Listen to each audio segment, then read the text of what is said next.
இளம் வயதில் ஒவ்வொருவரும் ஆன்மீகத்தை புரிந்து கொள்ள வேண்டும். மதம் வேறு, ஆன்மீகம் வேறு, இரண்டையும் போட்டு கன்ஃபியூஸ் பண்ணிக்கவே கூடாது. நிச்சயமா ஆன்மீகம் என்றாலே அது மதம், மதம் என்றால் அது ஆன்மீகம் நினைக்கிறாங்க. அப்படி அல்ல. ஆன்மீகம் என்றால் அன்புன்னு அர்த்தம், ஆன்மாவை பற்றியதுன்னு அர்த்தம், கான்சியஸ்னஸ் அர்த்தம், அவேர்னஸ் அர்த்தம். ஸோ அது ரொம்ப பெரிய சப்ஜெக்ட், பெரிய டாபிக். எப்போ ஒரு குழந்தை அதனுடைய இளம் வயதில் மனோலயம் என்பது ஏற்படுகிறதோ, அந்த மனோலயத்தை மிக சரியாக பயன்படுத்தி இந்த உலகத்துல எதை வேணாலும் அச்சீவ் பண்ண முடியாது. அதான் இங்கிலீஷ்ல மேனிஃபெஸ்டேஷன் சொல்றான். நாங்க மனோலயம்னு சொன்னா கேவலமா இருக்கு, நீ மேனிஃபெஸ்டேஷன் சொன்னா என்ன இவ்வளவு சூப்பரா இருக்கேன்றாங்க. ரெண்டும் ஒண்ணுதான். இந்த புத்தகம் சார்ந்த கல்வி என்பது அவசியம் இல்லை என்று நான் சொல்லவில்லை. இது இன்டெலிஜென்ஸ். மத்தகம் சார்ந்த படிப்பு என்பது ஸ்பிரிச்சுவல். சோ ஒரு நல்ல கல்வி அப்படின்னா அது வெறும் இன்டெலிஜென்ட்டா மட்டும் இருக்கக்கூடாது, அகங்காரத்தை போதிக்கும். வெறும் ஸ்பிரிச்சுவலா மட்டும் இருந்துடக்கூடாது, மெட்டீரியல்ல வாழ்றதுக்கு இன்ட்ரெஸ்டே இல்லாம போயிடும். அப்ப என்ன, அருளாகிய பிளஸிங்ஸையும் பொருளாகிய மெட்டீரியலையும் ரெண்டு ஈக்குவல் பண்ணி கொண்டு போறதுக்கு எமோஷனல்ன்ற ஒண்ணு கனெக்ட் தேவைப்படுது. அதான் ஜீவகாருண்யம், கருணை. இதைத்தான் வள்ளலார் சிம்பிளா ஒரே வார்த்தையில சொல்லிட்டாரு. இல்ல பெரிய ப்ராப்ளம் இருக்கு. கிளிச்சோசியம் பாக்குறவனையும் சாமின்னு தான் சொல்றாங்க. நல்லா புரிஞ்சுங்க. ஜாதகம் ஜோதிடம் பாக்குறவங்களையும் சாமின்னு தான் சொல்றாங்க. பெரிய லெவல்ல உபதேசம் கொடுக்குறவங்களையும் சாமின்னு தான் சொல்றாங்க.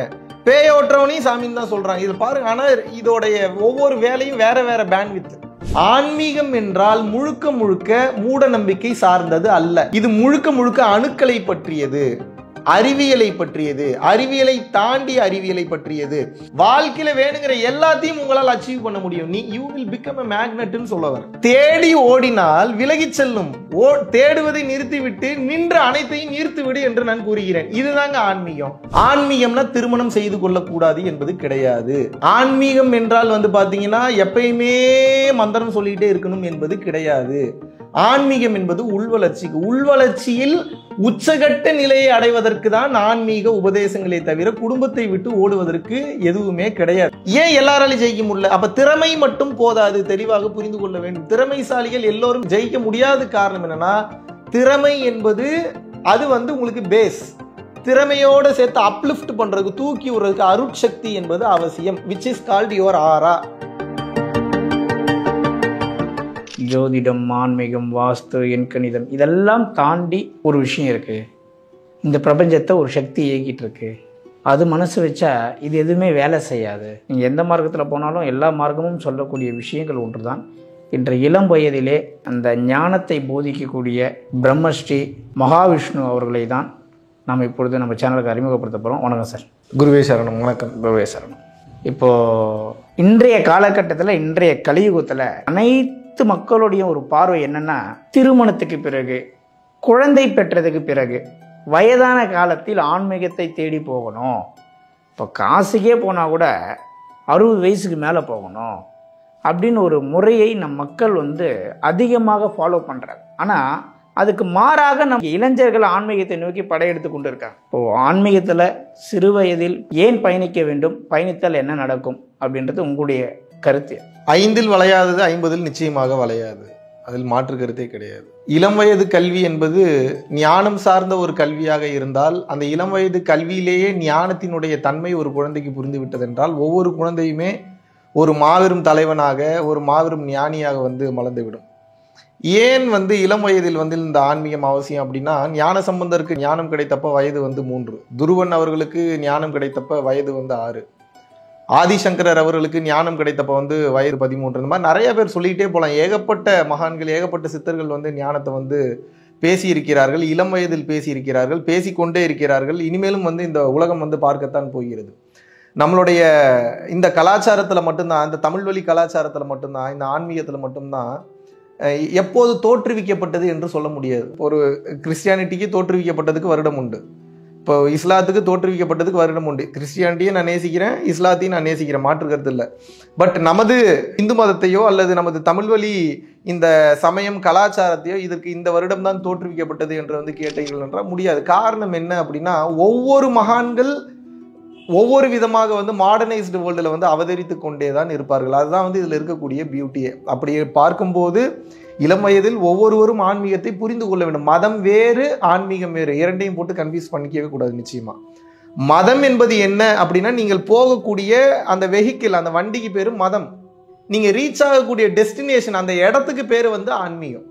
இன்னைக்கு ஆன்மீகம்னாவே ஒரு தவறான புரிதல் என்று மக்களிடத்தில் பெரும்பாலான நபர்களிடம் என்ன வந்து கருதப்படுகிறது அப்படின்னா, ஆன்மீகம் என்றாலே அது மதம், மதம் என்றால் அது ஆன்மீகம் நினைக்கிறாங்க. அப்படி அல்ல. ஆன்மீகம் என்றால் அன்புன்னு அர்த்தம், ஆன்மாவை பற்றியதுன்னு அர்த்தம், கான்சியஸ்னஸ்ன்னு அர்த்தம், அவேர்னஸ்ன்னு அர்த்தம். ஸோ அது ரொம்ப பெரிய சப்ஜெக்ட், பெரிய டாபிக். ஆனா பின்னால் வந்தவர்கள் அதை மிக சரியான போதனை எல்லோருக்கும் கொடுக்கப்படாத காரணத்தினால் ஆன்மீகத்தையும் மதத்தையும் ஒன்று என்று நினைத்து கொண்டிருக்கிறார்கள். அப்போ குழந்தைகளுக்கு ஆன்மீகத்தை கற்றுக் கொடுக்கும் போது வளரும் போதே வந்து பாத்தீங்கன்னா தெளிவுடன் வளரும். தெளிவு அதிகமாக அதிகமாக தேவையற்ற எண்ணங்களினுடைய வேகம் குறையும். தேவையற்ற எண்ணங்களுடைய வேகம் குறைந்து எப்போ ஒரு குழந்தை வந்து அதனுடைய இளம் வயதில் வந்து மனோலயம் என்பது ஏற்படுகிறதோ, அந்த மனோலயத்தை மிக சரியாக பயன்படுத்தி இந்த உலகத்துல எதை வேணாலும் அச்சீவ் பண்ண முடியும். அதான் இங்கிலீஷ்ல மேனிஃபெஸ்டேஷன் சொல்றான். நாங்க மனோலயம்னு சொன்னா கேவலமா இருக்கு, நீ மேனிஃபெஸ்டேஷன் சொன்னா என்ன இவ்வளவு சூப்பரா இருக்கேன்றாங்க. ரெண்டும் ஒண்ணுதான். மனோலயப்பட்டால் எதை வேண்டுமானாலும் அச்சீவ் பண்ண முடியும். ஆனா மனோலயம் எப்படின்றது தெரியல, மனமே என்னன்னு தெரியல, அப்புறம் எங்க போய் மனோலயப்பட போகுது? இது 50-60 வயசுல கத்துக்கிட்டா எப்படி உடம்பு சப்போர்ட் பண்ணுன்னு கேட்கிறேன். இளம் வயதிலேயே நம்ம மனோலயத்தை கற்றுக்கொண்டு ஒரு பொருளின் மீது நம் கவனம் செலுத்தி அந்த பொருளின் மீது இருக்கக்கூடிய கவனத்தின் மூலியமாக அந்த பொருள் மீதோ இல்லை நம்ம ஆசைப்பட்ட எந்த ஒரு விஷயத்தின் மீதோ நம்ம அடைவதற்குண்டான அந்த ஃபார்முலா காலம் போன கடைசியில தெரியணுமா இல்லை வாழ்ந்துட்டு இருக்கும் போதே தெரியணுமான்றதை என்னுடைய கேள்வி. அப்போ இப்போ எனக்கு ஒரு சின்ன எக்ஸாம்பிளுக்கே சொல்றேன். இப்போ எனக்கு ஞானம் கிடைக்கலன்னு கூட வச்சுப்போமே, ஒரு 30 வயசு அப்படின்னா, இப்போ ஒரு 30 வயசுல இறைவன் எனக்கு ஒரு ஞானத்தை கொடுக்குறாருன்னு வச்சுப்போம். இந்த ஞானத்தை வைத்துக்கொண்டு நான் ஆனந்தமாக வாழ்வதற்கு நான் ஞானம் பெற்றேனா, இல்லை நான் தற்கொலை பண்ணிக் கொள்வதற்காக நான் ஞானம் பெற்றேனான்னு கேட்கிறேன். அப்ப ஞானம் என்பது என்ன? இருப்பதிலேயே உச்சகட்ட ஆனந்தத்தை அனுபவிக்கக்கூடிய அந்த தன்மைக்கு பேரு ஞானம் என்று வந்து கூறுகிறார்கள், பேரானந்தம் என்று வந்து கூறுகிறார்கள். நிறைய கோஷங்கள் வந்து பிரிக்கிறாங்க. அன்னமய கோஷம், பிராணமய கோஷம், மனோமய கோஷம், விஞ்ஞானமய கோஷம், ஆனந்தமய கோஷம். இந்த ஆனந்தமய கோஷத்துல இருக்கிறதுல முழுக்க முழுக்க ஆனந்தத்தை பற்றியது. அப்போ அது இளம் வயதில் கற்றுக்கொண்டால் தானே இந்த உலகத்தை வந்து எக்ஸ்பீரியன்ஸ் பண்ண முடியும். இந்த உலகத்துல இருக்கக்கூடிய ஒவ்வொரு பிசினஸ் பண்றவங்களும் ஒவ்வொரு ஒர்க்கர்ஸும் ஒவ்வொருத்தரும் எதுக்காக இந்த உலகத்துல வாழ்றாங்க? இந்த உலகத்தை வாழணும், அனுபவிக்கணும், எக்ஸ்பீரியன்ஸ் பண்றாங்க. அப்ப அந்த எக்ஸ்பீரியன்ஸை முழுமையாக முற்றும் துறக்கணும்னு நான் சொல்லல. இதில் அனுபவிக்கும் போதே இதில் ஒன்றும் இல்லை என்கின்ற அந்த தன்மையோடு அனுபவிப்பதற்கே ஞானம் என்ற ஒன்று வந்து அவசியமாக வந்து படுகிறது. அப்போ இந்த புத்தகம் சார்ந்த கல்வி என்பது அவசியம் இல்லை என்று நான் சொல்லவில்லை. இது வந்து இன்டெலிஜென்ஸ். மத்தகம் சார்ந்த படிப்பு என்பது ஸ்பிரிச்சுவல். இந்த மத்தகம் சார்ந்த படிப்பான ஸ்பிரிச்சுவலையும் புத்தகம் சார்ந்த படிப்பான இந்த இன்டெலிஜென்ஸையும் கனெக்ட் பண்றது நடுவில் ஒன்று இருக்கு, எமோஷனல். ஸோ ஒரு நல்ல கல்வி அப்படின்னா அது வெறும் இன்டெலிஜென்ட்டா மட்டும் இருக்கக்கூடாது, அகங்காரத்தை போதிக்கும். வெறும் ஸ்பிரிச்சுவலா மட்டும் இருந்துடக்கூடாது, மெட்டீரியலை வாழ்றதுக்கு இன்ட்ரெஸ்டே இல்லாமல் போயிடும். அப்ப என்ன, அருளாகிய பிளஸிங்ஸையும் பொருளாகிய மெட்டீரியலையும் ரெண்டு ஈக்குவல் பண்ணி கொண்டு போறதுக்கு எமோஷனல்ன்ற ஒன்று கனெக்ட் தேவைப்படுது. அதான் ஜீவகாருண்யம், கருணை. இதைத்தான் வள்ளலார் சிம்பிளா ஒரே வார்த்தையில சொல்லிட்டாரு, சகல விஷயங்களும் உனக்கு கைகூடும் எப்போது நீ கருணையாக இருக்கும்போது. இதை ஒரு குழந்தைக்கு 80 வயசுல தான் சொல்லி கொடுப்போன்றது எந்த விதத்துல நியாயம்னு கேட்கிறேன். இப்போ ஆன்மீகத்திலும் மக்கள் செய்கின்ற தவறு என்ன என்றால், ஒரு 50 வயதுக்கு மேல 60 வயதுக்கு மேல ஒரு தோற்றத்தை உருவாக்கி கொண்டு இருப்பவர்களை மிக அதிக ஆன்மீக அனுபவசாலிகள் என்றும், சிறு வயதிலே வருபவர்களை என்ன செஞ்சிடறாங்கன்னா, இது தவறான ஒரு கல்வியை போதிக்கக்கூடிய இடம், தவறான ஒரு கூற்றை நினைச்சுக்கிறாங்க. இல்ல, அதை நம்ம அப்படி எடுத்துக்க வேண்டாம். அதை நம்ம எப்படி எடுத்துக்கலாம் அப்படின்னா, யாரையும் குறை சொல்வதற்கு நம்ம நீங்க ஏன் அவங்கள அப்படி பாக்குறீங்க அப்படின்னு நம்ம கேட்க வேணாம். எங்களை ஏன் இப்படி பாக்குறீங்க நம்ம அப்படின்னு சொல்ல வேணாம். அப்படி இருக்கிறதுல நல்லது இருக்கு, கெட்டது இருக்கு. இப்படி இருக்கிறதுல நல்லது இருக்கு, கெட்டது இருக்கு. இப்ப நம்ம நல்லது கெட்டதுக்குள்ளேயே போக வேணாம். நல்லது எங்க இருக்க உற்று நோக்கினால் உலகம் எங்கும் ஆசான்கள். ஒவ்வொருத்தருக்கிட்டையும் கத்துக்க முடியும். இங்க பாருங்க பிரதர், நான் என்ன தெரியுமா அருள்னு நினைக்கிறேன். என்னை பொறுத்த வரைக்கும் அருளாகி என்பதை நான் என்ன பர்சனலா நினைக்கிறேன்னா, வேண்டியதை இறைவன் உனக்கு கொடுத்தா அது அருள், வேண்டியதை உனக்கு இறைவன் கொடுக்கவில்லை என்றால் அது மாபெரும் அருள். ஏன் கொடுத்தாலும் அருள் தான், கொடுக்கலனாலும் இங்க அருள் தான். அப்ப அந்த வகையில் பார்க்கும்போது ஒரு சில பேர்கிட்ட ஒரு சில பேருக்கு ஒரு சில விஷயம் கிடைக்குது. இன்னைக்கு என்கிட்ட இருக்கிறவங்களுக்கு இப்ப நான் சொல்ற ஒரு சில விஷயம் பெஸ்டா தெரியும், நாளைக்கு என்னோட பெஸ்டா ஒரு சில பேர் பேசலாம். அப்ப அவங்க கிட்ட போகலாம், அப்ப நான் கம்மியா தெரியலாம், அவங்க உயர்ந்தவங்களா தெரியலாம். இப்ப நான் அவங்ககிட்ட போய் கேட்கக்கூடாது, நீங்க என்ன இவ்வளவு நாள் என் பேச்சை கேட்டுட்டு இருந்தீங்க, இப்ப நீங்க போய் ஏன் அவங்க பேச்சை கேட்குறீங்க? Kind of process, evolution process. ஒவ்வொரு இடத்துலையும் எனக்கு விட்டகுறை தொட்டகுறைன்றதை நோக்கி இந்த பாடி, இந்த மனம், இந்த சோலானது பயணம் பண்ணிட்டு போயிட்டே இருக்குது. அப்ப அந்த விட்டகுறை தொட்டகுறையை நீங்க தடுத்து நிறுத்தணும்னு நினைச்சாலும் அது முடியாது. அந்த கனெக்ஷன் அங்க போய் ஒன்னு எடுக்கிறதுக்காக போகும், இல்ல கொடுக்கறதுக்காக போகும். அந்த மனம் அங்க பயணம் பண்றது. அந்த வகையில் நாம் பார்க்கும்போது நமக்கு என்ன தேவையோ நல்ல விஷயம் எங்க இருந்தாலும் அதை எடுத்துக்கிட்டு பயணம் பண்ண வேண்டியது. இப்போ ஒரு கிறிஸ்துவ மதத்தில் பார்த்தீங்கன்னா ஞாயிற்றுக்கிழமை காலையான பைபிள் எடுத்துக்கிட்டு கரெக்டாக அவங்களுடைய மத வழிபாட்டுக்கு சென்றுவாங்க. ஒரு இஸ்லாம் மதத்தை பார்த்தீங்கன்னா கரெக்டாக தொழுவத்துக்கு சென்றுவாங்க. ஆனால் இந்த இந்து மதத்தில் மட்டும் ஒரு பெற்றோரே குழந்தையை ஆன்மீகம் நோக்கி பயணிப்பது தவறு என்று சொல்லக்கூடிய காலகட்டத்தில் நம்ம வாழ்ந்தோம். அது சரியான புரிதல் இல்லை. மேஜிக் வேலை, சித்து வேலைன்னு நினைச்சிட்டாங்க. இதுல பெரிய ப்ராப்ளம் இருக்கு. கிளிச்சோசியம் பாக்குறவனையும் சாமின்னு தான் சொல்றாங்க. நல்லா புரிஞ்சுங்க. ஜாதகம் ஜோதிடம் பாக்குறவங்களையும் சாமின்னு தான் சொல்றாங்க. பெரிய லெவல்ல உபதேசம் கொடுக்குறவங்களையும் சாமின்னு தான் சொல்றாங்க. பேயோட்டுறவனையும் சாமின்னு தான் சொல்றாங்க. இது பாருங்க. ஆனா இதோடைய ஒவ்வொரு வேலையும் வேற வேற பேண்ட்வித். இப்ப இது என்ன ஆகி போச்சு அப்படின்னா, நிறைய மூட நம்பிக்கை பார்த்து பார்த்து பார்த்து பார்த்து பார்த்து பார்த்து தேவையில்லாத வேலையெல்லாம் செஞ்சு இப்போ உண்மையான ஞானத்தை பேச வரும்போது கூட வந்து பாத்தீங்க அப்படின்னா இது வந்து பொய் அப்படின்ற தன்மைக்கு வந்துட்டு. இது வேற வழியில், அது காலத்தின் கொடுமை. புரிந்தவர்களுக்கு தெரியும். இப்போ என்னதான் தான் குழந்தைய ஆன்மீகத்துக்கு நான் அனுப்ப மாட்டேன்னு சொன்னா கூட இன்னைக்கும் நம்ம பெற்றோர்கள் நிறைய பேர் வந்து குழந்தைக்கு திருநூறு வச்சு விட்றாங்க, பொட்டு வச்சு விட்றாங்க, சாமி கும்பிடுன்றாங்க, கையெழுத்து கும்பிடுன்றாங்க, முருகன் கோயிலுக்கு போன்றாங்க, சும்மாவாவது கோயிலுக்கு கூட்டு போயிட்டு வராங்க. இப்ப பிரச்சனை என்னன்னா பக்தியில மட்டும்தான் இருக்கிறாங்க. பக்தியில இருக்கக்கூடிய மனிதர்களுக்கு கொஞ்சம் கொஞ்சமாக இந்த ஞானத்தினுடைய அவசியத்தையும் புரிய வைக்க வேண்டிய தன்மை வந்து இருக்கு.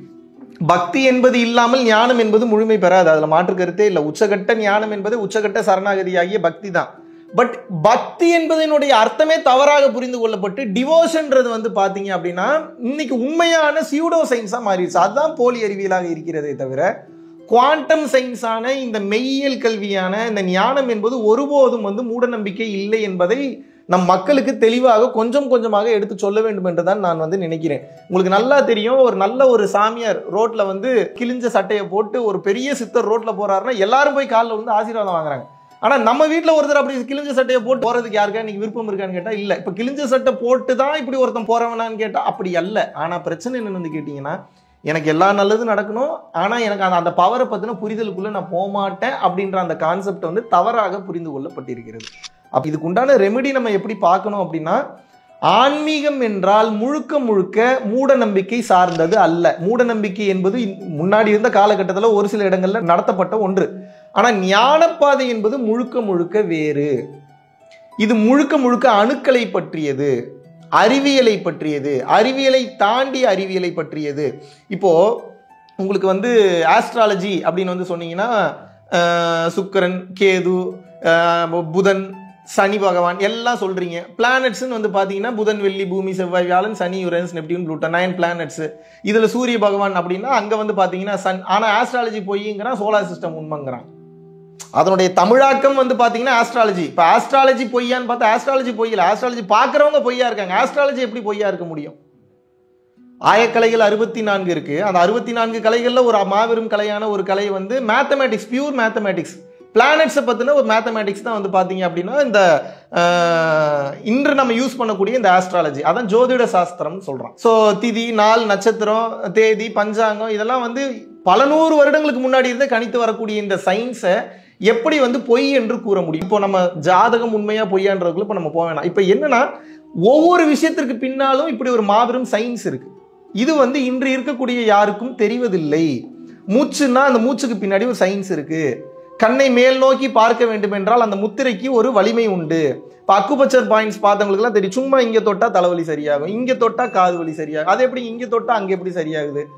ஆனா சரி ஆகுதே எப்படி? அப்ப தெரியலன்றக்கா எப்படி தெரியலன்னு சொல்ல முடியும்? அப்ப அதை பற்றி உங்களுக்கு புரியவில்லை, தெரிந்து கொள்ள விருப்பம் இல்லை. அப்போ இந்த இன்டெலிஜென்ட் சப்ஜெக்ட்ஸோட சேர்த்து எப்போது ஒரு மனிதன் ஸ்பிரிச்சுவல் சப்ஜெக்ட்ஸையும் தெரிந்து கொள்ள ஆரம்பிக்கிறானோ இது பிலாந்திரபின்னு சொல்லுவாங்க. இது ஞானம் சம்பந்தப்பட்டது.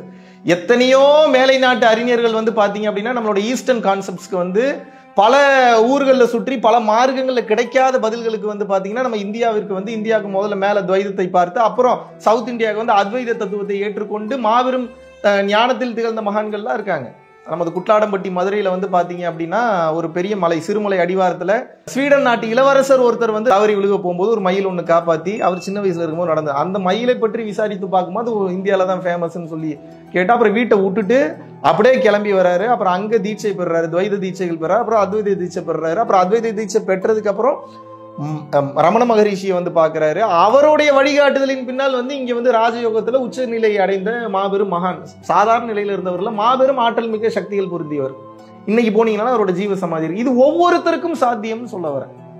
சமாதி அடைவது என்பது எண்டு. இப்ப நீங்க சமாதியை மறந்துருங்க. நீங்க முதல்ல போக்கஸ்டா மனோ லயத்துல பயணம் பண்ணுங்க. வாழ்க்கையில வேணுங்கிற எல்லாத்தையும் உங்களால் அச்சீவ் பண்ண முடியும். நீ யூ வில் பிகம் a மேக்னெட்னு சொல்ல வர. தேடி ஓடினால் விலகி செல்லும், தேடுவதை நிறுத்திவிட்டு நின்ற அனைத்தையும் ஈர்த்து விடு என்று நான் கூறுகிறேன். இதுதாங்க ஆன்மீகம்.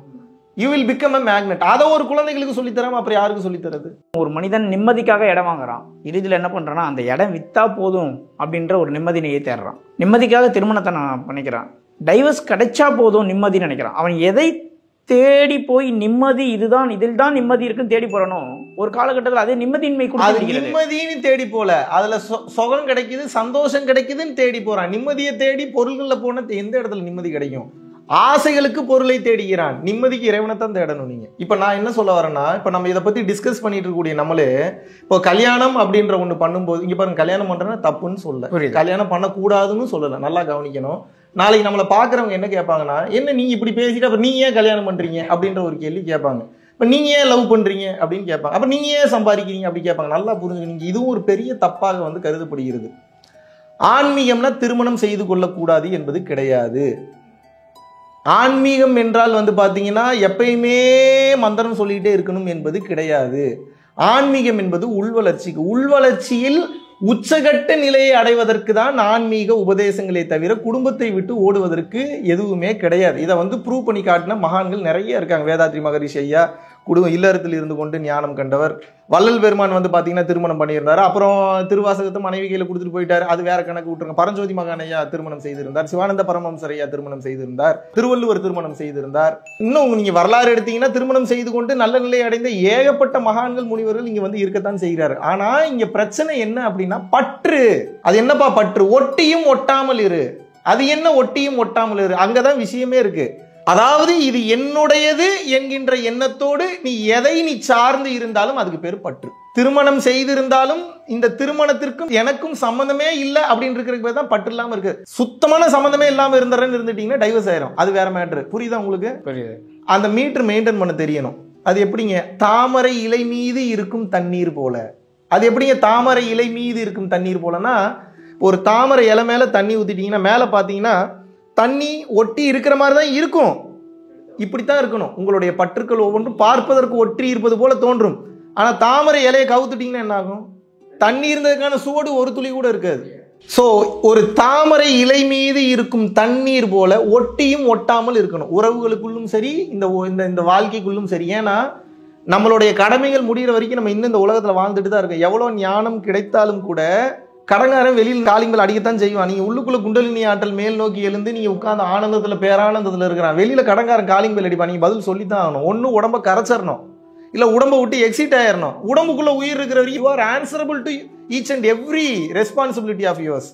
அப்ப என்ன அப்படின்னா இதை புரிந்து கொள்ள வேண்டும். இந்த தன்மையை புரிந்து கொண்டு இல்லறத்தில் இருந்து கொண்டும் நம்மால் இந்த ஆன்மீக அனுபவத்தை பெற முடியும். முதல்ல இல்லறத்துல இருந்து அனுபவிக்கிறதுக்கு ஆன்மீகத்தை பயன்படுத்துங்க. ஸோ அந்த வகையில் பார்க்கும்போது இளம் வயதில் ஆன்மீகம் என்பது அவசியம். அதே நேரத்தில் வந்து பார்த்தீங்கன்னா இதை இப்போதுதான் கற்றுக்கொள்ள வேண்டும். அதுதான் எல்லாவற்றிற்கும் வசதியாக ஒன்றாக இருக்க முடியும். ரொம்ப சந்தோஷம். இதில் என்னென்னா, ஒரு இளம் வயதில் இவ்வளோ பெரிய ஒரு ஞான தேடல், ஒரு ஞான தெளிவு அப்படின்னும் போது உண்மையிலே அது வந்து பிரமிக்கக்கூடிய ஒரு விஷயந்தான். அப்போது 30 வயசு 20 வயசு 15 வயசில் ஒருத்தர் வந்து அதை தேடி போகும்போது நிச்சயமாக அந்த இலக்கை எட்டும் தூரத்தில் ஆட்சி செல்ல முடியும் என்பதுதான் என்னுடைய கருத்தும் கூட. உண்மையாகவே இந்த ஞானம்னா அதோட வேலை என்னன்னா, அந்த பயிற்சிகள்லாம் என்ன பண்ணுதுன்னா, அதாவது உங்களோட மூளையின் செல்களினுடைய பரிணாம வளர்ச்சின்னு ஒன்று இருக்கும். எவல்யூஷன் ப்ராசஸ் சயின்டிஃபிக்காக சொல்லணும்னா அது வந்து ஒவ்வொரு அனுபவங்களை பெற பெற பெற பெற இப்போ ஒரு மாசம் கழிச்சு ஒரு அனுபவம் ஒன்று வருது அப்படின்னா, அந்த அனுபவம் ஒரு மாசம் கழிச்சு வந்து அந்த அனுபவத்தை பெற்று அதை உணர்ந்து ஒரு மாற்றம் உள்ளுக்குள்ள அந்த செல்ல நடக்கிறதுக்கு நீங்க மெடிடேஷன் பண்ணும்போது என்ன ஆகுனா, அந்த மெடிடேஷன் பண்ணி வரக்கூடிய அந்த ப்ராசஸ், அந்த அணுவினுடைய மாற்றம் உடனே நிகழ்கிறது. இதனாலதான் வந்து பாத்தீங்கன்னா மூளையினுடைய செல்கள் சீக்கிரம் வந்து புத்துணர்ச்சி பெற்று ஷார்ப்பாகி 100% இந்த மூளையினுடைய வேகம் அதிகரித்து அதிகரித்து இந்த லூசி படத்துல வர மாதிரி தான். எக்ஸாக்டா உங்களுக்கு சொல்லணும், அந்த விஷுவல் ஞாபகத்தில் வச்சுக்கோங்க. வேகமாக வளர்ச்சி அடைய ஆரம்பிச்சிடும். அப்படின்னா என்ன ஆகும் அப்படின்னா, பிரமிக்கத்தக்க விஷயங்களை எல்லாம் ஒரு மனிதனால் செய்ய முடியும். அந்த வேலையை இந்த ஆன்மீகம் செய்யுது. இப்போ நீங்க வந்து பாத்தீங்க அப்படின்னா உங்க மேல எதுவுமே இல்லாத ஒரு சாதாரண மனிதனா இருக்கீங்க. இப்போ எல்லாத்தையும் ஈர்க்கணும். எப்படி நீங்க ஈர்ப்பீங்க அப்படின்னா, இப்போ உங்களுக்கு வேற டேர்ம்ல சொல்றேன். சும்மா இருக்கக்கூடிய உடம்பில் சர்க்கரை பாகு ஊற்றும் போது இப்போ எல்லா தேனி வண்டு ஈ இதெல்லாம் வந்து உட்காருமா உட்காராதா? நிச்சயமா உட்காரும். ஏன் உட்காரும்? அதுக்கு தேவை இருக்கு. ஏன்னா அதுக்கு தேவையான ஒன்று உங்ககிட்ட இருக்கு, அதனால வந்து உட்கார்ந்துக்குது. அப்ப அப்படி நினைச்சுக்கோங்க, இந்த பொருள்கள் எல்லாமே இந்த வண்டு, தேனி, இந்த மற்ற எறும்பு, இந்த மாதிரியான உயிரினங்களாக இருக்குது. இதெல்லாம் பொருட்கள், உங்களுக்கு வேணுங்கிற மெட்டீரியலைஸ் ஆன பொருட்கள். இது இப்போ உங்களுக்கு வேணும்னு நினைக்கிறீங்க, நீங்க என்ன பண்ணணும்னா அருள் சக்தியை உங்க உடம்புல கூட்டிடணும். அருட்சக்தியை கூட்டிட்டீங்கன்னா அதுதான் மேக்னெட், அதான் காந்த சக்தி. அந்த காந்த சக்தி உங்களுக்குள்ள கூட்டிட்டீங்கன்னா நீங்க நினைக்கிறத கொண்டு வந்து கொடுத்துரும். இவ்வளவுதான் மேட்டர். அதை எப்படிங்க கூட்டுறது? அதுக்கு தான் மெடிடேஷன் பண்ணுங்க, மெடிடேஷன் பண்ணுங்க, மெடிடேஷன் பண்ணுங்க, மெடிடேஷன் பண்ணுங்க. அது எப்படி மெடிடேஷன் பண்ணா காந்த சக்தி கூடும்? மெடிடேஷன் பண்ணீங்கன்னா உடம்பில் சுத்த உஷ்ணம் உற்பத்தி ஆகும். உற்பத்தி ஆச்சுன்னா உங்க உடம்பை சுத்தி ஆறா மாற்றம் அடையும், கலர் சேஞ்ச் ஆகும். அந்த ஹீட்டுக்கு தகுந்த அதை சார்ந்த அந்த உயிரினங்கள், அதை சார்ந்த விஷயம், நல்ல விஷயம் மொத்தமும் உங்களை நோக்கி ஈர்த்து வரப்படும். இதனாலதான் ஸ்பிரிச்சுவலா ஸ்ட்ராங்கா இருக்கிறவங்களும் அவ்வளவு சீக்கிரம் டச் பண்ண முடியாத அவ்வளவு பவர்ஃபுல்லா இருப்பாங்கன்ற காரணம் என்னன்னா, இறைவனோட டைரக்ட் கான்டாக்ட்ல இருப்பாங்க.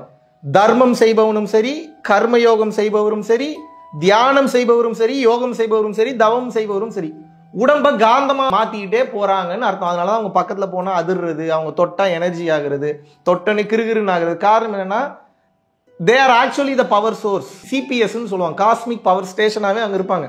நடமாடும் காஸ்மிக் பவர் ஸ்டேஷன்ஸ். ஜீவசமாதி அடைந்த சித்தர்கள்லாம் சமாதி அடைந்த காஸ்மிக் பவர் ஸ்டேஷன். அந்த நிலையில் இருக்கக்கூடிய யோகி, அந்த மகான்கள், மற்றவங்கள்லாம் நடமாடும் காஸ்மிக் பவர் ஸ்டேஷன். ஸோ உங்க உடம்ப ஈர்க்கிறது கத்துக்கங்க, மீதியெல்லாம் தானா வந்துடும். ஒரு கட்டத்தில் இதுல ஒண்ணு இல்லைன்னு தெரிஞ்சோடனே உண்மையானதை நோக்கி இன்னும் டீப்பா உள்ள போயிருவீங்க. மாயையில சிக்காம போகும்போது உச்சகட்டத்துக்கு போயிருவீங்க. ரொம்ப ரொம்ப ஒரு தெளிவான விளக்கம். ஏன்னா ஈர்க்க தெரியாம தான் இன்னைக்கு நிறைய பேர் வந்து பாத்தீங்கன்னா தேடி போய் பிரச்சனை வந்து, இதான் உண்மை. இன்றைய இருக்கக்கூடிய காலகட்டத்தில் இருக்கிற இடத்துல ஒரு விஷயத்தை பெறுவதை எப்படி என்று தெரியாமல், அந்த கலை தெரியாமல் தானாக தேடி சென்று குழியில் விழும் மனிதர்களை நாம் நாளுக்கு நாள் பார்த்து கொண்டே இருக்கிறோம். அது உண்மை அல்ல. அதை தாண்டி இருக்கும் இடத்திலே பல விஷயத்தை பெற முடியும் என்பதுதான் உண்மை.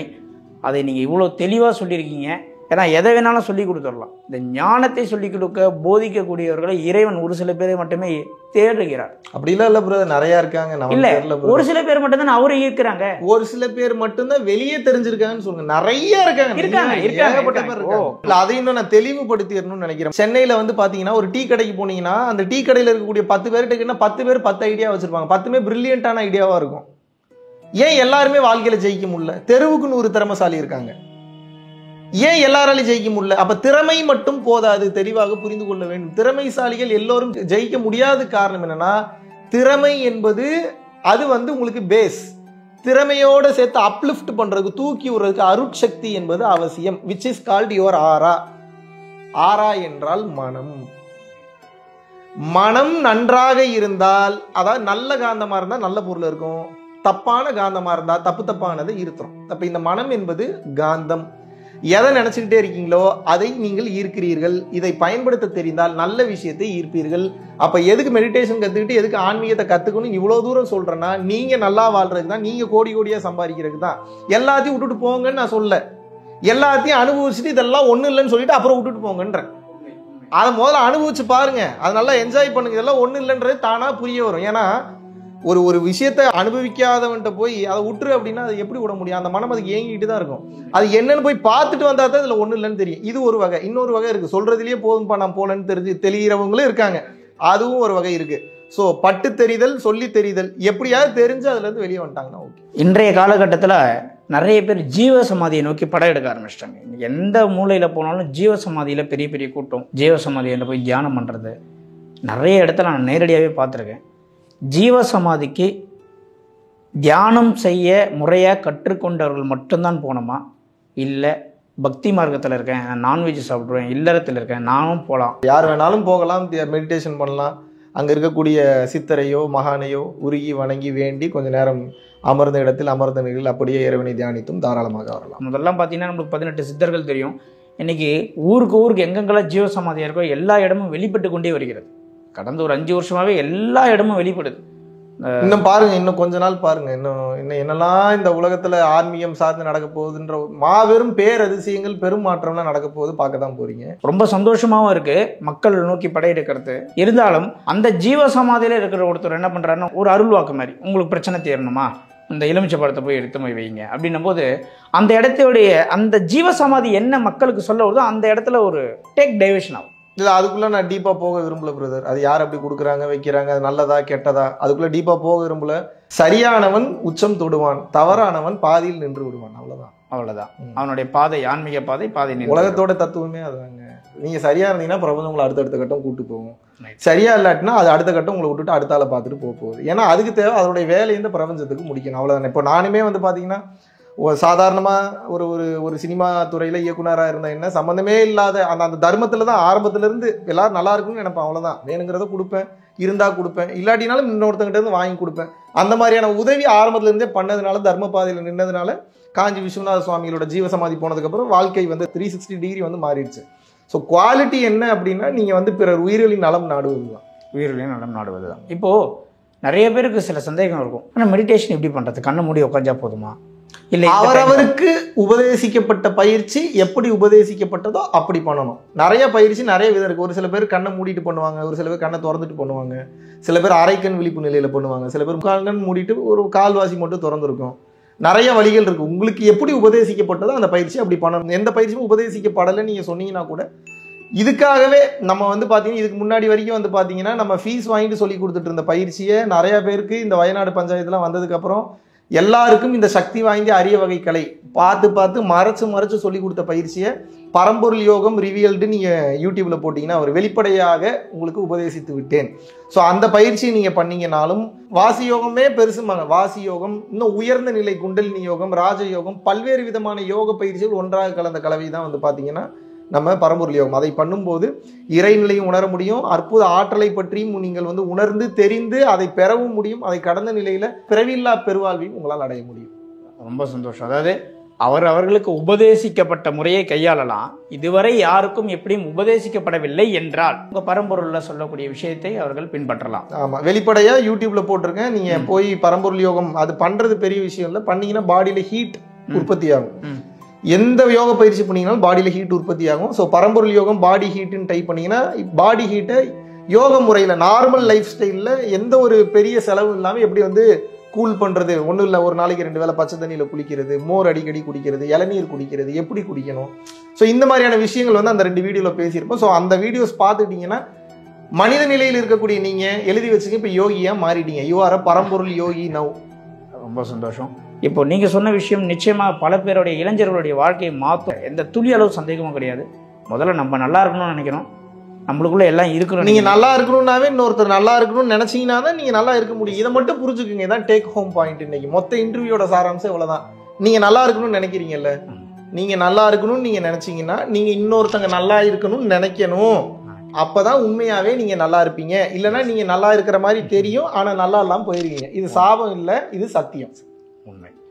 மகிழ்ச்சி. ரொம்ப சந்தோஷம். இந்த உங்களுடைய இந்த புரிதல், இந்த தெளிவு நிச்சயமாக யாரோ ஒருவருக்கு கொடுக்கப்பட வேண்டும் என்பதற்காக இறைவன் உங்களுக்கு கொடுத்துருக்கார். யாரோ ஒருவருக்குல பலதரப்பட்ட மக்களுக்கு யார்கிட்ட கொடுத்தா அது போய் எல்லா இடத்துலையும் சேரும் அப்படின்றது இறைவன் ஒரு கணக்கு வச்சிருப்பார். ஜோதிடமாகட்டும், ஆன்மீகமாகட்டும், மத நூல்களாகட்டும், எல்லாத்திலுமே இறைவன் செய்கின்ற மிக நுட்பமான விஷயத்தை புரிந்து கொள்வதற்கு பேர் ஞானம். அந்த ஞானத்தை கண்டிப்பாக ரொம்ப தெளிவாக சொல்லியிருக்கீங்க. நிறைய பேருடைய எனக்கு தெரிஞ்ச அளவுக்கு சொல்லியிருக்கேன். இறைவன் எனக்கு அனுமதி கொடுத்த அளவுக்கு சொல்லியிருக்கேன். நிச்சயமா இது பல பேருடைய வாழ்க்கையை மாற்றும். அனைவருடைய அந்த மேக்னெட் வேவ்ஸ் அனைவருக்கும் அவங்களுக்குள்ள இருக்கு அப்படின்றத முதல்ல அவங்க இதை உணரணும், அவங்க ஃபாலோ பண்ணணும். அவங்களுக்குள்ள சில மாற்றங்கள் அடையும் போது இன்னும் பல்லாயிரக்கணக்கு மகாவிஷ்ணுவும் உருவாகலாம். அதுதான் உண்மை. மகிழ்ச்சி. ரொம்ப சந்தோஷம். நீங்கள் அனைவரும் உங்கள் வாழ்வில் நீலாயுள், நிறை செல்வம், வான்புகழ், நற்பேறு, நன்னிலம், நன்மக்கள் பெற்று மெய்ஞானம் ஓங்கி அருட்பெருஞ்சோதியாரின் காட்சி கிடைக்கப்பெற்று இந்த பிறவியை கடைசி பிறவியாக அறிவிக்கப்பட்டு பிறவியில்லா பெருவாழ்வு அடைய வேண்டுகிறேன். குருவின் பரிபூர்ண அருளாசிகள். குருகடாட்சம்.